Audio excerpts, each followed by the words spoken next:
Conference Finals. It gets underway. We saw an upset last night. What are the possibilities we could see an upset tonight? Toronto did take 2 out of 3 in this season series. Let's go to Rogers Sportsnet. Michael Grange, he covers the Toronto Raptors as they get ready to take on the Cleveland Cavaliers. And Michael, I saw the Vegas odds listing Toronto as a 40-1 shot. Not quite Leicester City or Leicester City, however people were mentioning it, but it sounds like people aren't giving them much of a chance at all. Is that fair? Yeah, nobody's giving them a chance. No, I mean, it's unanimous, right? Like, you try and find one expert who can think this, so-called expert, who thinks this series can go even beyond 5 games, and good luck, right? So I think it's reasonable. It's reasonable in some respects. I think 2 things driving it are, one, the LeBron James factor.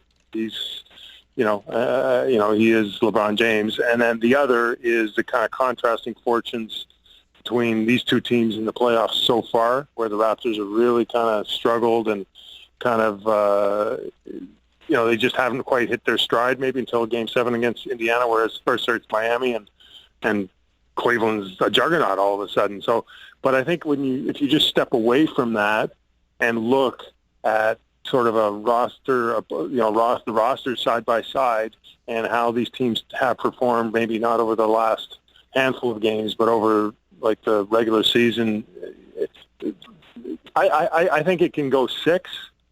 And then when I say that, I'd be very surprised to see Toronto get eliminated on their home floor. Their home crowd is that potent and that real. So I could even see it going 7. And but it's hard to pick against the LeBron James team. And maybe I've just my bias prevents me from saying it'll be shorter than everyone else thinks. Well, what have you learned about this Raptor team? I think 2 months ago, if you would have asked people, they would have said it's going to be Cleveland and Toronto. And as the year got down to this spot, people were kind of not sure. What have you learned about Toronto over the course of the last, month or so? Really tough. A really, really tough bunch of guys who are, have a true commitment and understanding of themselves as a team. And I think it got really tested in, the Indiana series, in the Miami series, where they just weren't playing very well. And in particular, their best guys, their horses, so to speak, Lowry and DeRozan, were playing almost historically badly, at least offensively. And yet there was never a peep. Nobody kind of went squirrely, from the coaching staff on down. There was 100% kind of, they just marched arm in arm. And I think that's really impressive. The group of role players on this team are very good. Like, they may not, like, DeRozan and Lowry may not be your A-list superstars, but the role players on this team are as good as almost any collection in the league, and I think, and they in turn make the stars better, and vice versa, and that. So even as things were going badly, even as Lowry and DeRozan kept pumping up shots and couldn't score, and it was really playing basketball the hard way, nobody wavered, and then eventually it turned around, and I think that speaks volumes. That under that kind of stress, under that kind of pressure, scrutiny, and Toronto's a very big, market. It's just like a New York or LA or Chicago. Nobody cracked. So I think that bodes really well. Michael, can you give us an update on the injury situation for Toronto, which, if you were watching Miami and Toronto, was a mass unit, it seemed like, at nights for both those teams. I know some guys, Lowry, might have been healthy out there, but maybe not at full health. What is the health going into Cleveland tonight? I think it's pretty good. I mean, the Raptors are healthier than they've been for a while. Lowry's elbow was maybe an issue towards the end of the season, became a focal point because he was struggling to shoot so well. I don't think it was ever as bad as people thought, if at all. And certainly the way he's played the last 3 or 4 games, that certainly, if it ever was an issue, is well behind him. DeRozan's got his thumb injury. That's only going to get better with rest. He's had some rest. He hasn't taken a setback on it in terms of another twist or turn, and obviously played very well in Game 7. I think he'll be okay. And then the big one, obviously, is Jonas Valanciunas spraining his ankle. He's been ruled out for Game 1 and 2. I'd be personally would be very surprised to see him at all in the series. But they aren't going to acknowledge that until they have to.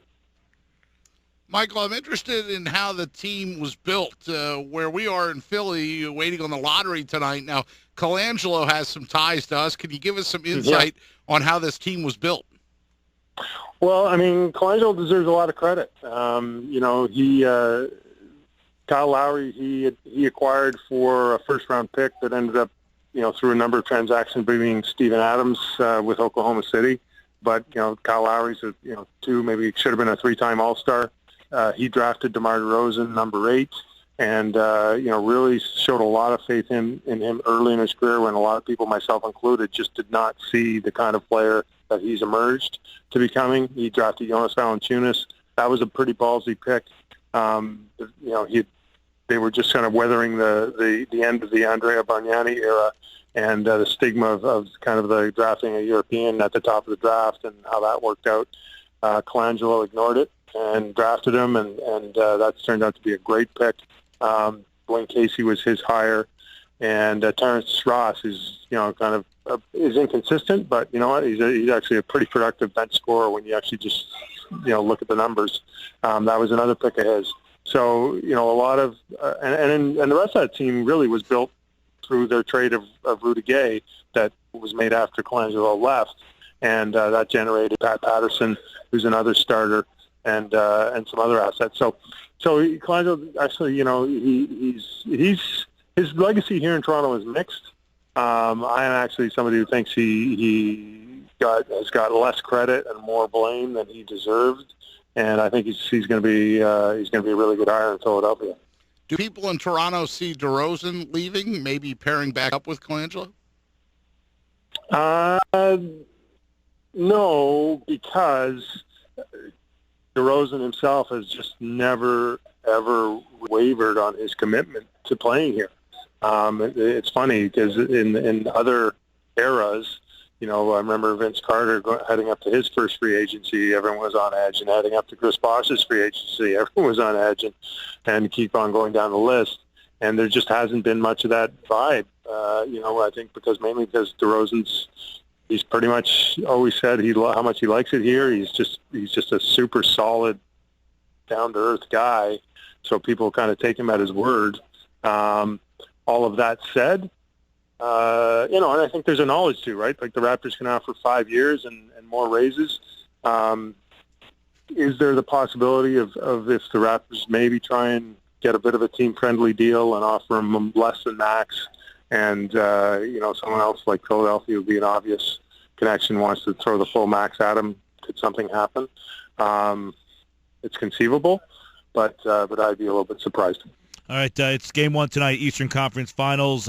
Looking forward to this one after we saw the upset the other night. Can Toronto do it? Michael Grange for Rogers Sportsnet in Toronto, where they are in Cleveland tonight to take on LeBron James and the Cavaliers. Michael, thank you so much. Enjoy the series. I appreciate it. Thanks for having me on, guys.